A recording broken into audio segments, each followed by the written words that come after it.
Well, welcome, families. Good afternoon to our West Coast and Central families. Good evening to the East Coast, and good day to families who are joining us from around the world. We're so glad you were able to make time to join us this evening to talk about how we would prepare for our students to come home for the holidays.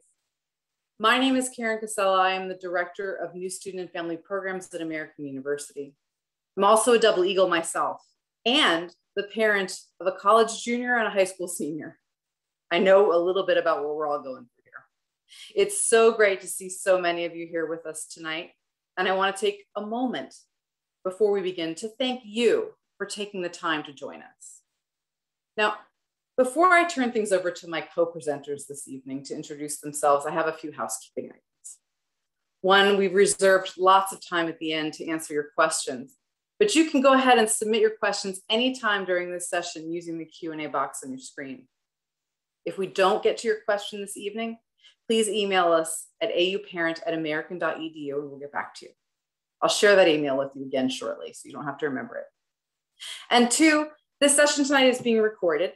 Once we've integrated captioning, we'll have it uploaded for you to view on our family website. I'll drop the link for that in our chat as well. Now, tonight I'm going to be joined by my staff colleague, Shatina Williams from the Counseling Center, and by one of our own AU parents, Scott Sprouse. I'm going to ask each of them to introduce themselves when we get to their slides in just a moment. Cole, can you get us the next slide? So tonight we're going to kind of go over how your students changed and the things that have changed them over the course of this semester or since you dropped them off as a first-year student. We'll talk a little bit about what's normal for your student experience and what you might expect when they come home. We'll share some advice and tips about how to set the tone for your new relationship with your student. We'll overview the resources that we have for you on campus, and we'll of course have time for your questions and answers.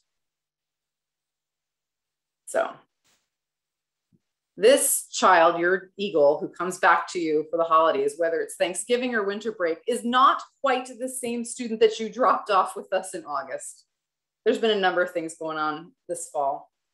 And so your student is learning how to do college, which is a big adjustment, right? They've got a new campus, new systems, new patterns, new routines. Their relationships are changing. Their friends are all over the place at different schools. Their relationship with you, who they used to see probably every day, is changing. This changes a lot of things for students, and they're learning how to navigate this one day at a time. They're also learning a lot about how to meet a new set of academic expectations. Each professor, each instructor has different expectations that they outlined more or less clearly in those syllabi, and your students are trying to figure out what is it that this faculty member wants to hear back in an essay, or what kind of writing style does this one want? How should I approach this one with my questions? There's a lot of different personalities and different power structures. Also, you know, your students here in Washington, D.C., inside the Beltway, it's true that everything here kind of really is political. It's a big part of life here, just in the culture of this city. And that may be a dramatic change for your student. There's also a lot of ways that your student is wrestling with their own identity, very personally. Who are they? How do they want to be seen in the world? And this can run a full range of things, expected and unexpected. And lastly, they're making decisions and they're facing consequences for some of those. What happens when they miss a deadline for a paper, or they're late to a group project assignment, right? Where they're trying to work through things, or they miss a deadline about health insurance or a library notification about their book being due. Some of the consequences are bigger than others. But for some of your students, this may be the first time that they're really having to take ownership for those in real ways. Next.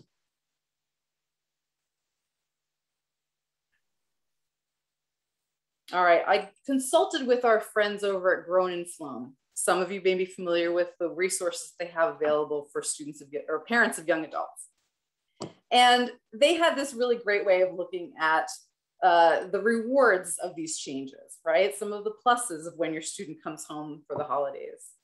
That your student may, in fact, be more grateful for you and the whole family. They might appreciate the little things around the house a bit more, like having somebody else change the sheets, do the laundry, put away the dishes, or just a home cooked meal. You might find that they have a better attitude now than they had when they left you back in August, when they were filled with all of their anxiousness and maybe testing some boundaries. And as Bern and Floan pointed out, maybe they were soiling the nest a little bit with some acting out kinds of behavior that might have created tensions for you at home before they left. You might also notice that there's some new maturity levels, that they're starting to recognize what they can do for themselves. They've been tested in some new ways, and they're learning that they can take care of themselves when they get sick better than they maybe thought they could. And of course, on here, I love this bullet point that they may have even more love for the pets. Now, I know this is true in my household with my college student, that sometimes I may not have time to open up a conversation or get really deep, but if I just send a picture of their cat laid across my feet, that's enough to send a strong signal, and it fills them up with a good feeling of home for the day. But watch what happens when they come home for the holidays. I think Scott's got a story to share about that one as well. Cole? All right, we're going to get into this section now where we talk about the difference between what we imagine these holidays to look like, right? The picture perfect moments of those holiday settings, and Cole, what the reality might actually look like. I think if we give that another tap, Cole, where we've got family members who are really focused on their screens or making time with their friends, hitting the road as soon as they come in the door so they can go catch up with friends they haven't seen in some time. I love this image of the student who is completely wiped out on the sofa. I definitely recall having some of those moments with my father, who looked at me like, "What is wrong with you, child?" And I'm thinking, hey, if you had been up for days on end trying to get through these finals and papers, you might want to just sleep too. And of course, the laundry.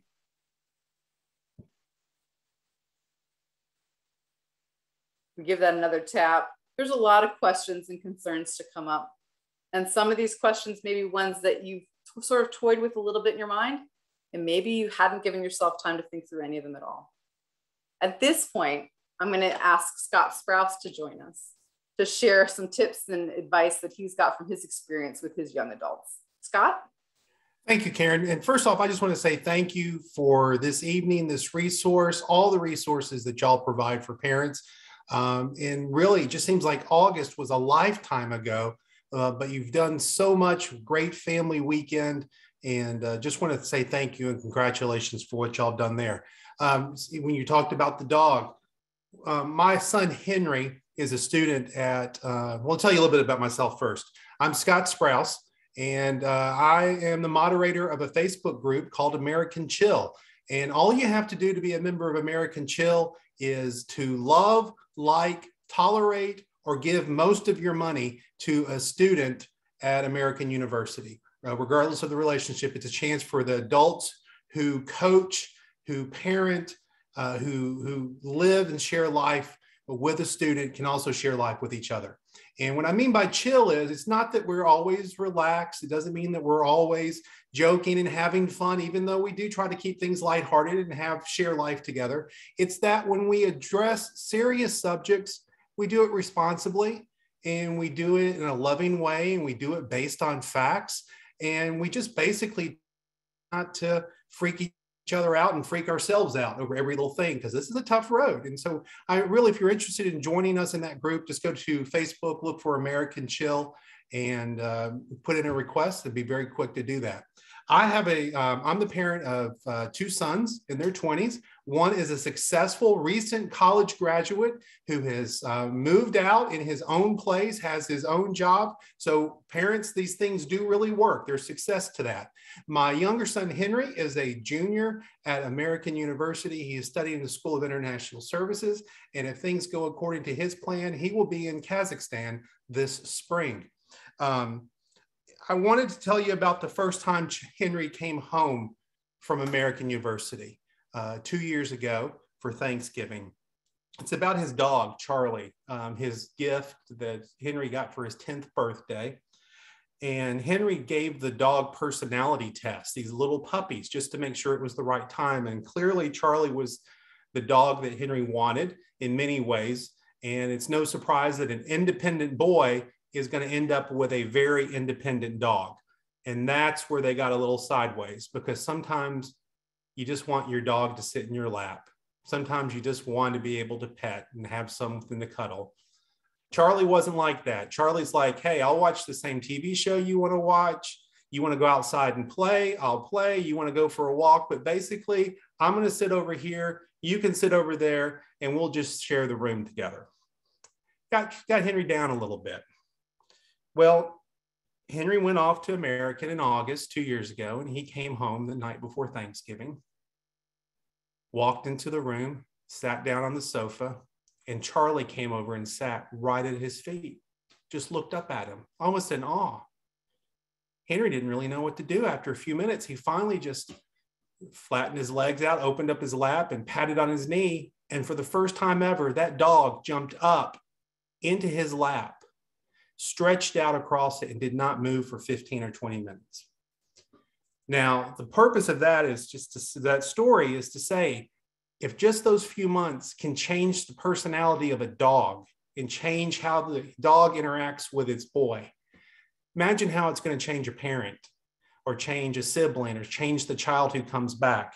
And the example that I use is when the kid leaves, it's like you're pulling something out of the family that leaves a hole there. And the kid, that piece in those few months is growing. And so it's not going to fit back in the hole. The kid's not going to fit back in the hole that was there in your family when he comes back or she comes back. But even if the kid did not grow a millimeter, the kid's still not going to fit back into the hole, because we've started filling that in. We've started changing some of our practices. We've changed sometimes something as simple as what we buy at the grocery store, or how we communicate and how we plan.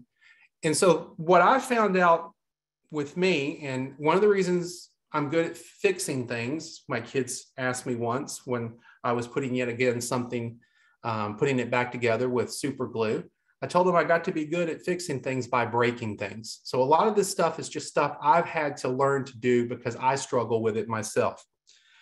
And what we did starting last week is have very grown-up conversations with our children who at 21 and 23 are grown-ups, and talk to them about, here's what our expectations are when you come home. You know, when are we going to see you? When are we not going to see you? We know you want to visit friends. We know you need to rest. And it finally hit me after we had that first conversation. I realized that's no different than any other conversation that I would have with any other adult member of my family. I wouldn't assume that my mother is going to do everything that I would like her to do over the holidays. I'm not going to assume that my sister is going to know the Thanksgiving dinner plan. I'm going to respect them and discuss with them what my expectations are and my desires. And I'm going to give them the opportunity to do the same thing. And we found out that works out the best. So that's really the best advice that I have, is that there's going to be times you're going to think this really sucks. It does, because they're going to come in and they're going to do things a little differently. But treat them like you would an adult member of your family. Treat them like a guest. Treat them like a roommate. And again, if you ever want to join in with any of the discussions and topics like this, please join us on American Chill on Facebook. And Karen, again, thank you for this opportunity. And thank you for all the things that American University does, not just for our students, but the entire community. Thank you, Scott. I'm going to come back to you to help weigh in on some advice with some of these parent questions that we've got. And I definitely hear you on this like norm setting with your young adult. My 20-year-old was just home to celebrate their 20th birthday. And that we realized we have a different notion about when the day starts And for my 20-year-old, that means roughly sometime afternoon is when we can start setting plans. I was like, wait, I thought we were going to start this day at like 10. So, I mean, even though I live this all day, every day on campus, it still hits me kind of freshly and unexpectedly. Let me turn over now to Shatina to help us kind of get a sense of what's normal, what's really going on. What are we spotting for trends with students? Shatina, you want to introduce yourself? Absolutely. So I'm Shatina Williams. I am the Director of Clinical Services at the Counseling Center and a practicing psychologist. Just for some background information, I've been at American University for about 6 years. The Counseling Center is a primary mental health hub on campus, which means that we see students at some of their most painful moments and supporting them and helping them either thrive or get them to the resource that's going to help them thrive. And as for most students at the university and for most of the time, they are having a wonderful time. They are meeting new people, exploring different topics, being in a different city, doing new things, and they're absolutely loving it. But sometimes, and for some students, those things, their time at AU is not always so lovely. So if we can move on to the next slide, talk a little bit about the mental health trends that are I guess, not as lovely, as cheery as we would like them to be. So at our counseling center, we see about 10% of the student population every year. So about 1 out of every 10 students comes through our doors to meet with us to talk about what's going on, how do they get to a better place. So what we know from our own data is that about 30%, or actually national data, is about 30% of college students report feeling down at some point during their year. At our counseling center, we see students with a range of concerns. So students go through the same challenges that any other adult will go through: anxiety, depression, stress, adjustment, trauma, you name it, and they go through it. They're going through life just like anyone else. They're having breakups, roommate tension. Sometimes they come to college with anxiety, and sometimes anxiety is exacerbated by taking 4 classes and having so much on their plate. They're working multiple jobs. What do I do with my future? So they're going through a lot as they're enjoying their time at AU. But something important for you to know is that our students, they still want you and need you in their life. They love seeking your advice. You are a confidant for them, and you've known them for a very long time. And so who would know them better than you? If we can move on to the next slide.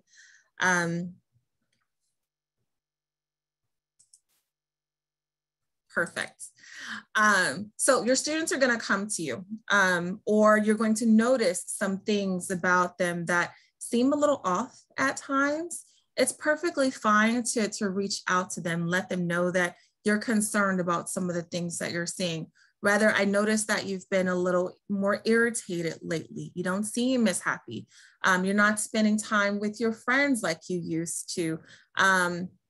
You're not as interested in the things that you used to be interested in. And so paying attention to them, noticing when things are a little different so that you can open up a conversation with them. So a word of advice is to resist the urge to fix things for your adults. As hard as it is to believe that they are adults and figuring out their ways in life, that your role for them is shifting. As has already been shared, they're navigating new systems all the time. And so what they need from you is a little bit of encouragement, a little bit of advice, not necessarily for you to come in and save the day. For the most part, they've got it with a little bit of support and some direction to the resources that are going to support them.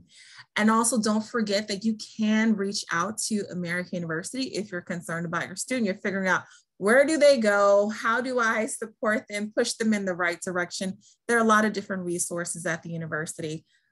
Something for you to know, though, when you do reach out to the university is that we are so happy to take in information. You tell us about your student, you tell us what's going on, and different offices reach out to the student in different ways or connect with the student in different ways. But one of the challenges is because of our laws, we are unable to communicate back to you what exactly is happening with that student. I'll give you an example. Say you are in the counseling center and you're standing right next to your student, and your student has an appointment with me, and you want to know something about the student. Even though I'm standing right next to your student and we just walked out of my office, I can neither confirm nor deny that I know who your student is without a release of information. That's not just because of the law. I mean, we can't reveal information, but also it helps protect the trust that we have with your students. So sometimes students are going through things that they don't necessarily want to tell you yet, as painful as that might be. They might be going through things, want to figure it out. Sometimes they don't want to worry or stress their family out. And so being able to maintain those trusting relationships between the student and the university is super important. So when you are concerned, there are options for you to support your student, and also for the university to also be an extension of the support that they have in their lives. I believe with that, I am turning it back over to you, Karen. Thanks. Right, Cole, you can go ahead and tab through these. Perfect. So some of you may have heard me reshare this advice from another parent of ours who had served on the Parent Leadership Council, who'd said, look, you are setting the tone for your relationship with your kid as an adult. This is that transition point for you. And there's a lot of factors that go into this. But we'd worked through as a group some other tips that we want to share out. And so first you see here is being patient, that your student is moving between homes and rules and cultures from one place to the other, and that can be overwhelming for them too at sometimes. Secondly, being flexible, right? Your old rules around curfew or borrowing the car might not totally apply in the same way for your young adult at this point. And so looking for where there's opportunity to negotiate with them and like really engage with them as an adult and talk about what feels reasonable, not just for you as the parent, but for your whole household and for their role in it. As Scott alluded to, being clear and setting expectations, because your student doesn't know that you're assuming that they're going to join you for all of the traditional family activities at all hours, right? So discuss them openly. Be curious. Invite the conversations, right? They may not always want to share. And I hear this from a lot of parents who are like, how do I get my student to open up? They might not share a whole lot the first couple times you ask, but keep at it, right? Be curious. Show that you want to know what they're thinking and doing and what's new for them. Not just sharing about what's been changing in your world, which is something that all of us can fall into pretty easily. Be calm. And this comes to mind for me a lot throughout the year. When your student is calling you to vent, it's not always because they've got a problem that they're looking for you to solve in the moment. It is because they trust you. You're a fair ear and they know that you're always going to have their back. But when they call to share their concerns or their latest upset, this is really a chance for you to assure them that you're sure that they can figure this out. And being respectful, as Scott mentioned, this is really a shift in your dynamic here. And so they're trying new things and their identities and their ways of handling things or responding to things may not be the same as yours. So being respectful of those differences can go a long way. And being willing to let go. Now, I'm not one to tell you to cut the cord. That's not what this is about. This really is a period of transition. So when we're talking about letting go, for me, I mean, it's letting go of some of our rigid notions of what we have what we're expecting for our students, right? This is the time for them to explore, discover, learn from their own mistakes. And then lastly on this list, I know that my team at the counseling center will always echo me with this, is being kind to yourself. Family members, we take in a lot on behalf of our students, being sure that we're taking time to be gentle with ourselves and fair as we're all working through these many transitions for the family. Cole, next.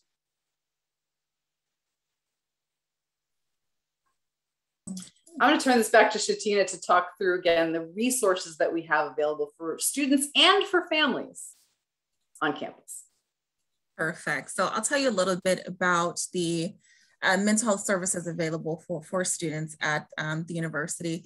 We do offer psychiatric services, which are at the Student Health Center, but I'll talk specifically about what we offer at the Counseling Center, which is psychotherapy. It's the bread and butter of what we do.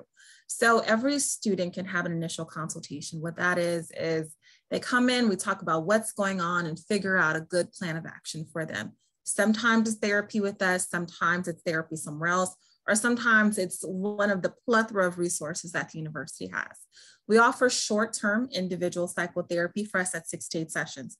Now, what I will say for most students, 6 to 8 is perfect in terms of getting them through what they're going through and getting them started on the next kind of phase of their life. For other students, they require a little bit more, and that's where community referrals come into play. There are a lot of different resources that students can seek on their own. For example, anonymous mental health screenings through our website directly or through an app, which is called MySSP, which I'll come back around to. You at American is a wonderful app for them to also use to look at various resources and figure out where do I go for certain things. Now, unfortunately, sometimes our students experience mental health crises. I will say when a student is saying that I'm in a crisis, that we pay attention to what they're saying and not to diminish or minimize what it is that they're sharing. Even though they're in college and they're oftentimes having a wonderful time, we also know that sometimes they're going through things that sometimes are even outside of our own depths. And so there are always resources available. So Protocol is a wonderful resource, not just for your student, but also for yourself. If you're concerned about your students, to give them a call and to speak with a mental health professional to figure out where do I go from here and what do I do. It's free 24/7 and you can call them from anywhere. Similar with MySSP. The wonderful thing about MySSP is not only is it 24/7, not only is it free, but you can call it from anywhere as well, even abroad. And they offer services in multiple languages. So if English is not your student's first language and not your first language, it's a wonderful service for students and they can connect students with providers all over the globe. So your student wants to go abroad, it's all good. They can go abroad and still get some support. We also offer group therapy, community resources, as well as some helpline resources. Karen, would you like me to share the Parents as Partners piece or? Sure, thank you. Mm-hmm. So Parents as Partners. So like I said earlier, honoring students' privacy. We love to hear from you about what's going on with your student, and we can use that information in support of them. So say, for example, you call and say you want your student connected to mental health resources. They can use the insurance. If only they could just be convinced that we're here to support them. We're able to really encourage the student to say, why don't you talk with your parents about what options are available? I know you're worried about paying for it, but maybe your family is willing to support you in this. And we're able to offer that guidance with a little bit more authority than if we didn't hear from you. So we do love to hear from you. Students do need to schedule appointments for themselves. And for a lot of students, this is a huge transition for them. I know a lot of parents are used to scheduling appointments for their students, but it's important that they do it for themselves. One, because of privacy reasons, but also they're more likely to attend their appointments if they're the ones making it. Now, as a reminder, we are still in a pandemic. And so we want students to call and not drop by to reduce traffic in our offices. And offices all around campus have their own specific protocols related to this. And also a reminder to help students be good consumers of care. So if they make an appointment, encourage them to attend their appointments, encourage them to come early to their appointments, encourage them if they have questions or concerns to call or email their clinician. So really encourage them to have open conversations and reach out for the resources, the very good and free resources that are available to them.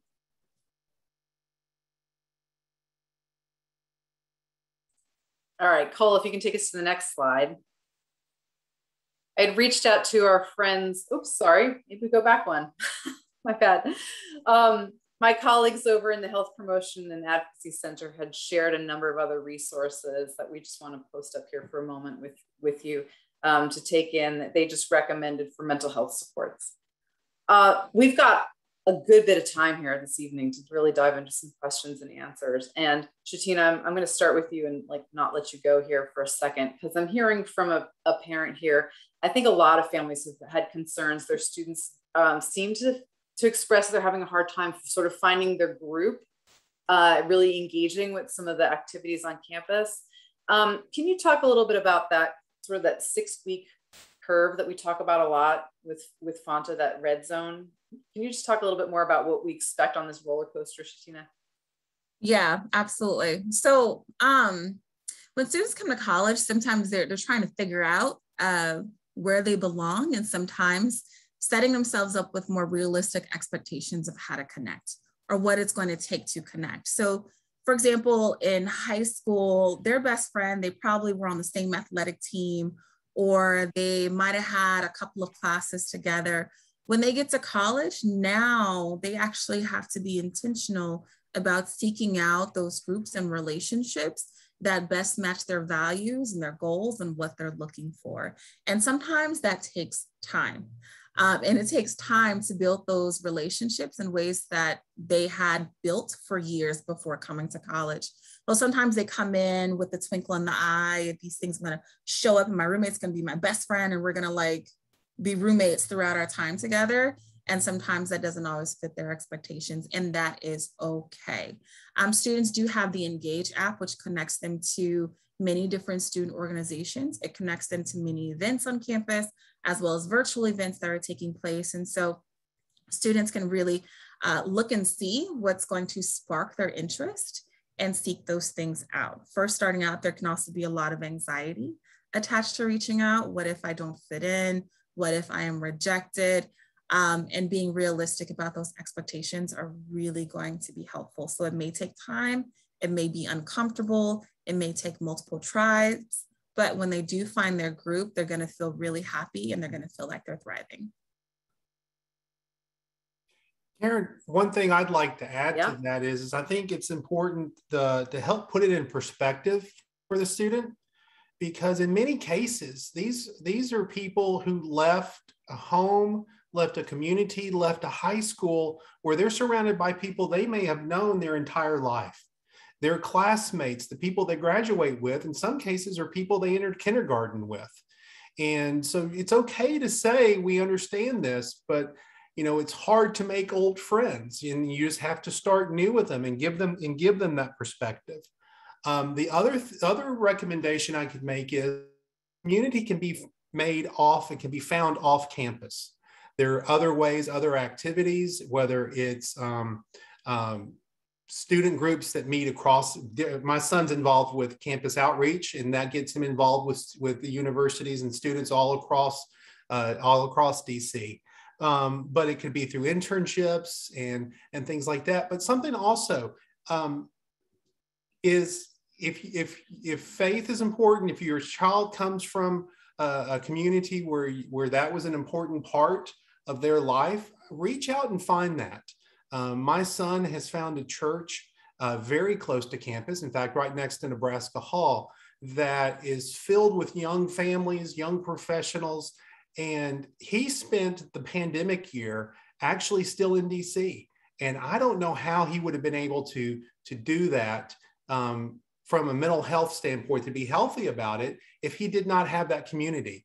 And now, once everyone's back on campus, he still has that benefit, because if he's stressed out about midterms, if he's stressed out about something that's happening in his school, he's not, instead of just being surrounded by peers who are going through the exact same thing, he's able to sit down with someone who was through that 5 years ago, or someone who was through that 20 years ago, and can just have them come over for a cup of coffee or for a meal. And so I think the important things to do is to help put it in perspective that you're not going to be able to replicate what you took 18 years doing at home in 6 weeks in college. And then secondly, realize there's community everywhere. No, Scott, I think that's really very spot on. Thank you so much. I feel like sometimes we overlook some of the obvious and natural and organic opportunities for students to engage, like attending a faith-based service. I mean, I also give pause to consider that if your student is enrolled in classes, they're surrounded by people that they already have something very much in common with. like a deadline for a paper or a quiz that's coming up. And, you know, so sometimes it's just that hard part of breaking the initial ice to say, did you get that? Or did you want to study for this? But they already do have people that they've met. Maybe they haven't figured out what to do with that action, or maybe they're looking to just sign up, maybe just because it feels different. And I think one of the things that Fanta and I also reflect on is that really it is a roller coaster, that there's the initial high of being in the new place and feeling like you're on top of the world while you're out and exploring. And then we hit midterms where students start to get some feedback about their academic performance. And maybe that's making them question a lot of things and really wonder. And that wondering is okay. And it is normal. And then if we follow this curve that we see by the end of the semester, they come out at a pretty good place, but they have to kind of go through this process to get to that end, right? So I fully expect that a lot of folks will start feeling some anxiety as their students come home, and maybe it doesn't sound like it's all the wonder that they'd hoped it would be, but it's because they haven't finished yet either. They're still in this process. It's still evolving. I had a great question come in here that I want to, well, I'll come back to it. I've got a couple in here that are really good. I'm just trying to figure out which one to do first. Scott, let me go back to you. Yeah. So I hear from families who want to know, you know, how do you handle your child who has now turned 21? Boy, there's so many ways we could go with that. My child turned 21 just a few weeks ago. And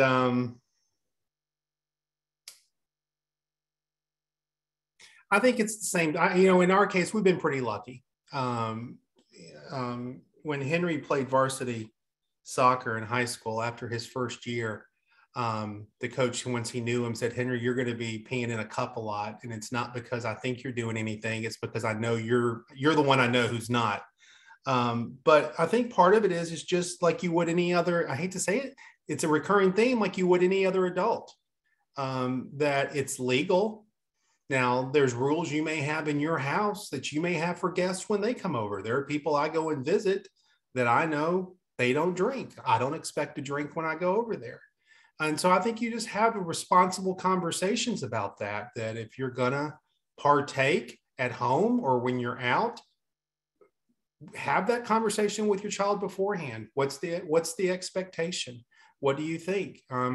Personally, I don't drink all that much, but my older son and I are looking forward to when his little brother comes home and we can sit down and have something together for the first time. And I think it's one of those that you express what your values are, what your expectations are. It is still your home. And you have a right to peace and quiet and safety and comfort in your own home, regardless if the person who's visiting you is your child or not. Excellent, thanks. Shatina, this one's a little bit trickier, I think. And I feel like I'd had some similar conversations with my child's therapist at some point. I'm looking for a clinical perspective on this. The question is, how do you manage when you know your student's not telling you the truth? What's really going on there? Ooh, I wish I knew the answer to that. I know. Which person? Right? Right. It's hard. It's because there could be a myriad of reasons why they're bending the truth or not fully disclosing what's going on. Sometimes it's hard for them to know for themselves what's going on. Like they haven't even sorted through their own thoughts and feelings, nevertheless, to communicate it to someone else. Sometimes what they're going through, they could be confused about or feel a lot of shame about. So they don't want another person to bear witness to this part of their life that they're still either figuring out or don't quite feel good about. Sometimes they can also be concerned that what they're doing or how they're thinking doesn't align with their family or their home community. And so there can be a lot of fear attached to that as well, even at times when you're like, I accept, or I love that you're celebrating this part of yourself or this thing that you're doing. Sometimes they just don't know that they have permission to celebrate those things that they're figuring out in their lives. So my encouragement is to, if you are okay with them sharing everything with you, to communicate that you're there to listen. You love them regardless. You're going to be there for them regardless of what they're going through, and you just want to support them. And if they need anything from you, just to let you know. And then when they do share with you tidbits, to not freak out, take in the information and say, okay, I hear you, and work with them to figure it out. One of my favorite questions to ask is, what do you need from me? So simply asking them that question. So from a clinical perspective, that's what I got. I wish I knew all the answers to it because I'd be a very rich woman, but that's what I've got for now. I think it's important. The communication is good there, to know that they're safe. They're safe to tell the truth, and it's easier to tell the truth early than it is late. If we don't know how classes are going right now, we will know how classes are going by Christmas. There will be a piece of paper that will tell us how classes are going. What we have learned to do in our house is be very specific in the way you ask questions. Don't make assumptions. Now, don't be like it's an inquisition, but when you ask and you understand, ask a different way. If something doesn't make sense to you because it's not true, and oftentimes things that aren't true just don't make sense, ask again, ask a different way. And the joke we had many, many years ago in middle school years in the house was, hey, I got an 87 on that test. And my question was, well, out of how many? Because there's a difference to get 87 points out of 100 and get 87 points out of 200. And it's kind of the way you have to approach things, is to make sure you really understand, but ask them in such a way that it's not accusatory and they can come to you. Because the truth's ultimately going to come out no matter what. That's the lesson we all have to learn in life. Lies never last. Great advice. Thanks. Scott, I know you and I have been talking about this a little bit as a trending issue of concern or inquiry among families, is this starting to wrestle with whether my student's ready to move off campus, right? Because they'll be home over winter. You might hear some murmurings or some imaginings, making plans ahead. What kind of advice do you have about trying to determine whether your student is ready for this step? And then just a preview for other families who are curious about the details, like housing will share the instructions with your student about how they can remain in on-campus housing if that's their choice. We'll also share a lot more details in the coming weeks and months about how we help support your students with their off-campus housing search. But just in a broad sense, Scott, as a parent who might be hit with this question over break, what do we think? How do we guide our students to make this happen? I heard when we came for orientation, I heard housing's only guaranteed through your sophomore year. I heard what rents were in Washington, D.C., and that was the thing that scared me the most about sending a student to American University. And I will tell you, I didn't need to worry about anything. Henry came to us when it was time to talk about it for the next year. He started these conversations with us early in spring of his freshman semester. And what we really did was we were very intentional when we looked. It's like when you're shopping for a car. You may be months away from wanting to go buy a car, but you're going to start noticing cars on the street. You're going to notice them in the parking lot. You're going to talk with friends about them. What do you think about this model? What do you think about that model? And that's what we really asked him to do, is talk with his friends who live off campus first, just to see what do they think about the different places you can live, and whether it's a home or whether it's a larger apartment complex. And then also to start figuring out what's the good or bad. What do their friends like about it? And so then when it's time to have those conversations, you kind of have an idea of how close you want to live to campus. What type of facility do you want to live in? We were, even when we were in town, made a point of him pointing some things out to us, so that when he said, hey, I'm thinking about living in the Berkshires, which is where he lives now, we knew exactly where that was. But the big things to worry about, people worry about cost. Don't worry about cost, because if you do it right, it's going to you're going to spend less with them off campus than if they're on campus. Worried about finding things and how you're going to manage it. Don't worry about that right now, because all of these offices for most of these apartments and homes and different places off campus, they're used to working with students.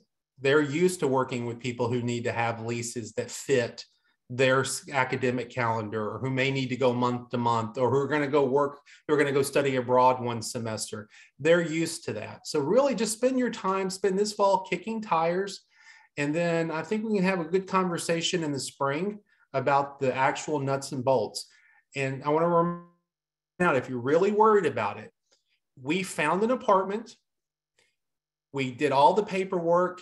And then when I say we, I had to do some of the paperwork. I'm a real big to let the kid do it. But in this case, because of financial information and things like that, we had to be involved in that. But he completed his background check. He did a virtual site visit. We did all of this from our home right outside Nashville, Tennessee, because it was during the shutdown. So if we can do all of this virtually, doing it in person is going to be a breeze. Thanks. All right, Shatina, I want to bounce back to you for some advice on how parents might prepare for, some households are going to have some difficult transitions on their end. And the breaks, holiday or Christmas, may be the opportunity that they have to meet and share this news with their students face to face.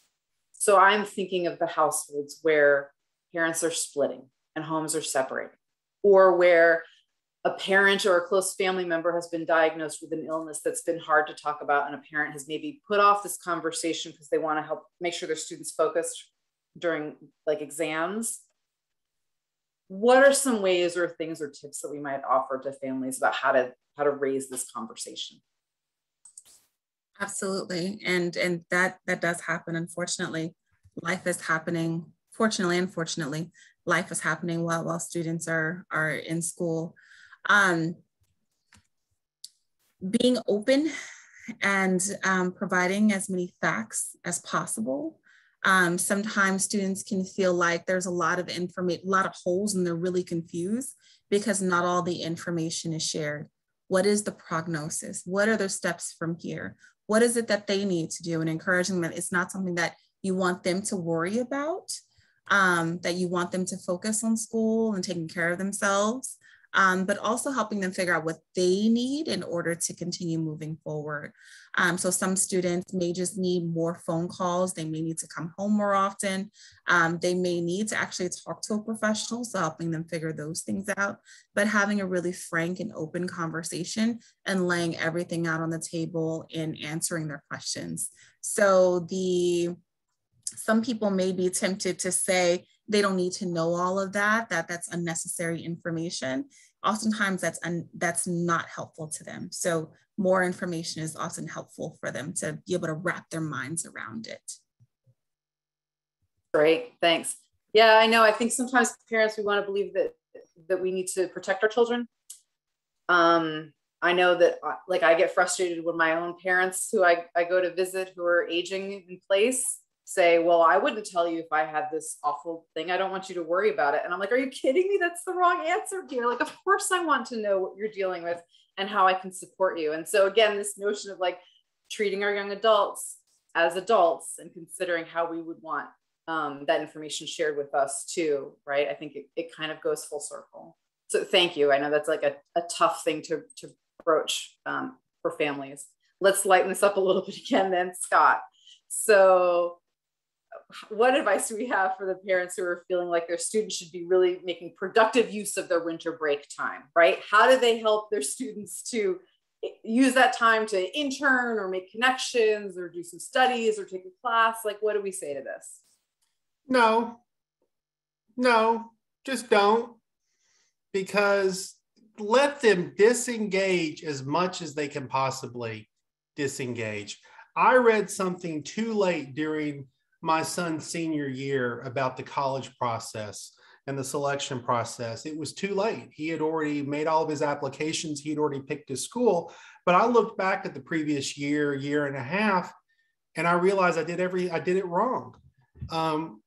So many of our conversations were about, have you done this application? Have you thought about doing a visit to this school? And then I read about how it's not just that, but it's extended family at the holidays. And this is what's going to happen to your kid at Thanksgiving dinner. Every neighbor, niece, nephew, aunt, uncle, grandparent, whoever is going to go to the first icebreaker, which is, how are things going at school? Do you like your campus? Tell me about your friends. How are your classes going? And I could only imagine if I was just so worn out, I wanted to come home and have normal family time. If I had to answer that question once, much less 20 times over the course of a day. And so step back and just let them be. I mean, do you really want to talk about work over turkey? I mean, if you do, fine, but don't expect the rest of us to want to do that. So, and then the other thing is, when we were talking about scheduling with our family and what we're going to do, I mean, that includes recreation. Who's going to use the tickets to the Predators game? So-and-so's going to go to a concert. But also part about being a grown-up is I realized I was a grown-up when, one of the definitions of being a grown-up is when you want to take a nap. Kids don't want to take naps. Grown-ups love to take a nap.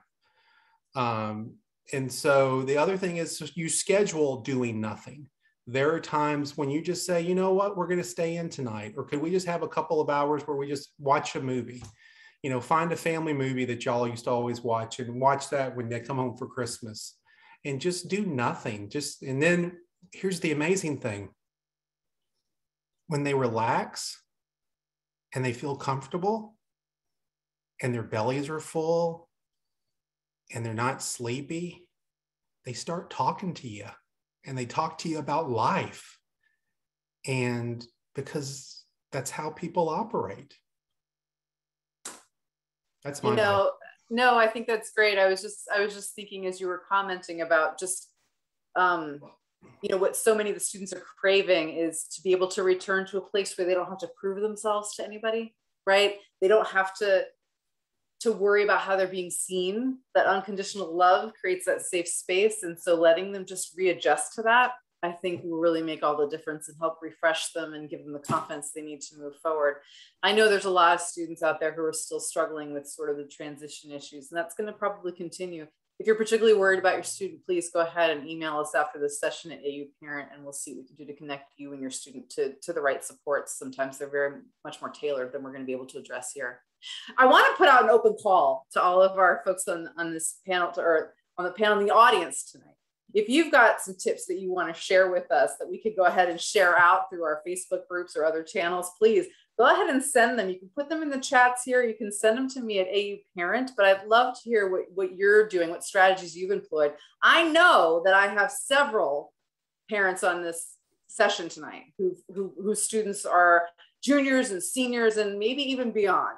So please, we'd love to hear from you. Scott, I think you and I were chatting a little bit about this transition back to campus for students in January. Yes. That may be another unexpected transition. I'm glad that share your thoughts there. I'm going to be glad that my wife is not in the room when I tell this story, because this would probably get a little teary-eyed. We were hit particularly hard when our son returned back his freshman year in January. And my wife particularly, and we started talking about it and we realized why. You spend the summer in task mode, getting ready to go, sending them off to school, you get excited. We dropped him off in DC.